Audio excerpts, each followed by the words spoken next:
Hello friends, कैसे हैं आप सब। आई होप आप सब अच्छे होंगे। फ्रेंड्स, आज बात करेंगे कि जब हम रेकी चैनल बन जाते हैं तो हमें क्या क्या सावधानियों की ज़रूरत होती है, क्या क्या सावधानियां हमें बरतनी चाहिए जिससे कि हम खुद को भी सुरक्षित रखें और अपने क्लाइंट को भी सुरक्षित रख सकें।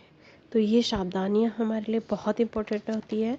इसमें मैं पूरी सावधानियाँ, खान पान और कैसे कपड़े, क्या क्या चीज़ों की क्या क्या चीज़ें हीलर्स के लिए और हीलिंग लेने वाले व्यक्ति के लिए आवश्यक होती हैं, ये सब मैं आपको धीरे धीरे करके बताती चली जाऊंगी।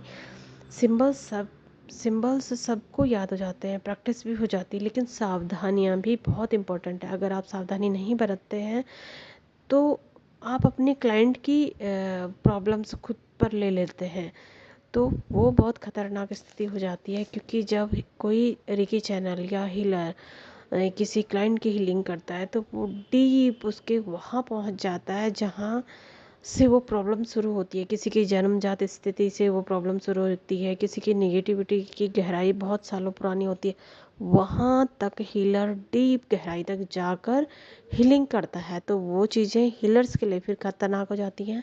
इसलिए हीलर्स को भी बहुत सावधानियों की आवश्यकता होती है। घबराए नहीं, जब आप सुरक्षित रहते हैं, सुरक्षित रखते हैं खुद को, तो आप आसानी से हीलिंग कर लेते हैं, आसानी से हीलिंग एनर्जी को भेज सकते हैं। लेकिन अगर आप शुरुआत में आप हीलिंग भेज रहे हैं तो डिस्टेंस हीलिंग में ज़्यादा ध्यान दें, बजाय आप डायरेक्ट पेशेंट से कनेक्ट होने के बजाय आप डिस्टेंस से शुरू करें, है ना। तो शुरू में तो आप पेड़ पौधों को ही हीलिंग दें, ज़रूरी नहीं है कि आप पेशेंट में सीधे डायरेक्ट जाएं। पेड़ पौधों को दें, पशु पक्षियों को दें, जिनको तकलीफ़ है उनको दें, इस तरह की हीलिंग आप दे सकते हैं। तो हम बात करेंगे रेकी हीलर को क्या क्या सावधानियां बरतनी चाहिए जो कि बहुत आवश्यक होती हैं। सबसे पहले उस व्यक्ति की अनुमति होनी बहुत ज़रूरी है जिसको आप हीलिंग देना चाहते हैं। कभी कभी हम सीखते हैं और तुरंत हमें किसी पे दया आती है और हम तुरंत चाहते हैं कि बस हम इसकी हीलिंग करें, लेकिन ये गलत होता है। जब तक वो व्यक्ति खुद आपसे हीलिंग ना लेना चाहे तब तक आप हीलिंग नहीं देंगे। और हीलिंग का एक तरीका होता है, जब तक खुद किसी को ये फील ना हो तब तक वो हीलिंग असर भी नहीं करेगी। जब जब व्यक्ति को तकलीफ़ होगी, वो खुद चाहेगा कि आप उसे हीलिंग दें, तो वो उस हीलिंग को रिसीव करने के लिए भी तैयार रहेगा, है ना। तो हीलिंग को रिसीव करने वाले के अंदर भी वो इच्छा होनी चाहिए कि हाँ, उसको ठीक होना है। ठीक है, तो बिना किसी की इच्छा के हीलिंग ना दें, अपनी मर्जी से किसी को भी ना दें। और बिना फीस चार्ज लिए भी आप हीलिंग नहीं दे सकते हैं। क्यों? क्योंकि जब तक आप कुछ लेते नहीं हैं हीलिंग के बदले, चाहे आप छोटी सी सेवाई ले लें, चाहे आप एक कप चाय ही पी लें उसके हाथों से हीलिंग के बदले, तभी हीलिंग काम करेगी, है ना। तो इस तरह की चीज़ें भी आपको मालूम होनी बहुत ज़रूरी है। आपको हीलिंग के बदले कुछ ना कुछ सेवा लेनी बहुत ज़रूरी होती है। आप उसके बदले कुछ भी आपको वो व्यक्ति दे सकता है अपनी हीलिंग के अकॉर्डिंग। छोटी है, बड़ी प्रॉब्लम है, तो व्यक्ति खुद ब खुद अपने आप उस चीज़ को देगा। आपको अपने अंदर वो इच्छा नहीं रखनी है कि मुझे इतना पैसा मिलेगा, या ये सब रखेंगे तो हीलिंग पावर में कमी आएगी। ठीक है, तो अपनी तरफ से आपको एकदम साफ मन होना चाहिए और निस्वार्थ भाव होना चाहिए। और समाज सेवा जिसे कहते हैं, अगर आपके अंदर सेवा भाव है तभी आप हीलर बन पाएंगे, एक अच्छे रेकी चैनल बन पाएंगे, तभी आप इसमें ग्रो भी कर पाएंगे। ठीक है फ्रेंड्स, तो कुछ जानकारियाँ ये बहुत इंपॉर्टेंट हैं, अभी आपको छोटी लग रही होंगी, लेकिन यही जानकारियाँ आपको बहुत बड़ा रेकी चैनल भी बना सकते हैं। तो सबसे पहले आपको ये ज़रूरी है कि वो व्यक्ति आपसे हीलिंग लेना चाहे। दूसरा, हीलर को मानसिक रूप से एकाग्र होना आवश्यक है, तभी सही तरीके से वो हीलिंग भेज पाएगा।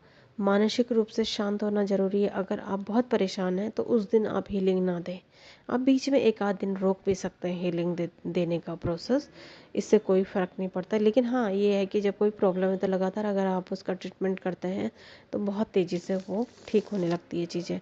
साफ़ सफाई का आप बहुत ध्यान रखें, है ना। अगर खाली एक हल्की फुल्की हीलिंग ही किसी को चाहिए तो आप उसे बोल सकते हैं कि बिल्कुल साफ़ सुथरे ढंग से वो बैठे। आपको शुरुआत में तो आपको डिस्टेंस ही देनी है, लेकिन जब आप डायरेक्ट हीलिंग देते हैं तो उस व्यक्ति का साफ़ सुथरा होना या आपका साफ़ सफाई का ध्यान रखना आपको बहुत ज़रूरी है। आपके हाथ भी साफ़ होने चाहिए, है ना। जिस जगह पे आप पेशेंट को लेटने को कहते हैं वो जगह भी साफ़ सुथरी होनी चाहिए, किसी और की एनर्जी वहाँ पर नहीं होनी चाहिए। ये अभी अभी अगर आपने किसी को वहाँ पे लिटाया है तो उसी बेडशीट के ऊपर आप दूसरे पेशेंट को ना लिटाएं, उसको हटा दें। नमक पानी में अपनी उस बेडशीट को आप धोने के लिए डाल दें, है ना। तो जब भी आप हीलिंग देते हैं तो उसके पहले भी आपके हाथ साफ स्वच्छ होने चाहिए, नमक पानी से धोए होने चाहिए, साबुन से धोए होने चाहिए।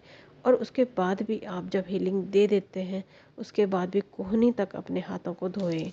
उससे क्या होगा, आपके ऊपर किसी भी तरह की कोई दिक्कत नहीं आएगी।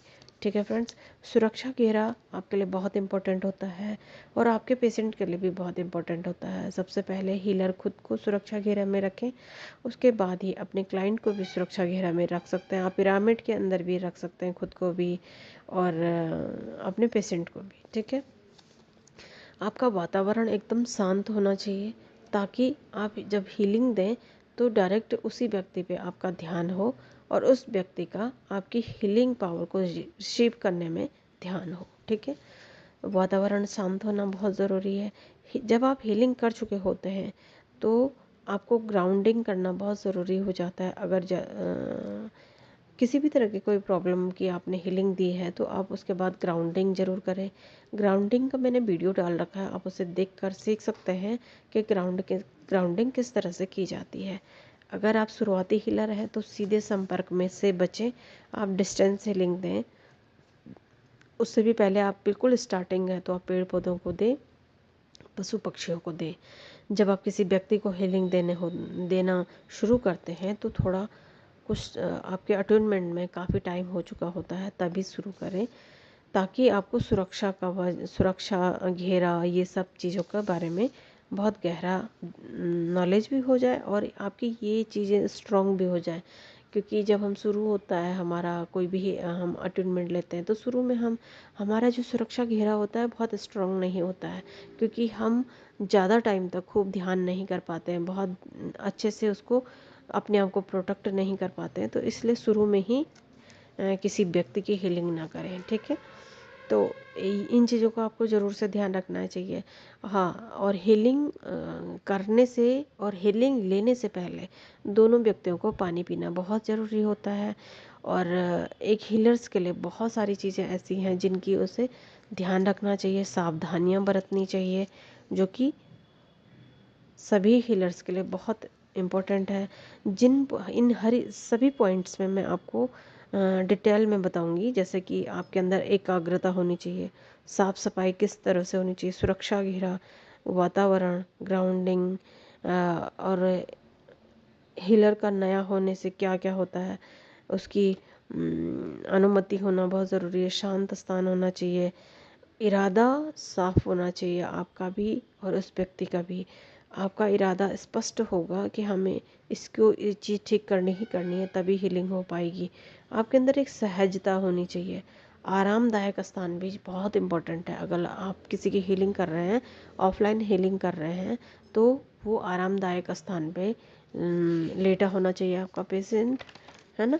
तो जब आरामदायक स्थिति होगी तभी रिसीव हो पाएगी चीज़ें, नहीं तो ध्यान फिर वहीं जाएगा जहाँ पे उसे डिस्ट्रक्शन महसूस हो रही होगी। ठीक है फ्रेंड्स, तो ये सावधानियाँ तो अभी बहुत सारी हैं, तो धीरे धीरे करके मैं आपको सावधानियाँ बताऊँगी। तो सावधानियाँ आप ज़रूर से ध्यान रखें किसी भी चीज़ को शुरू करने से पहले। उसकी पॉजिटिव चीज़ों के साथ साथ उसके जो लाभ के साथ साथ उसके नुकसान भी आपको पता होना चाहिए, ताकि आप खुद को प्रोटेक्ट करके रखें, उस व्यक्ति को भी प्रोटेक्ट करके रखें।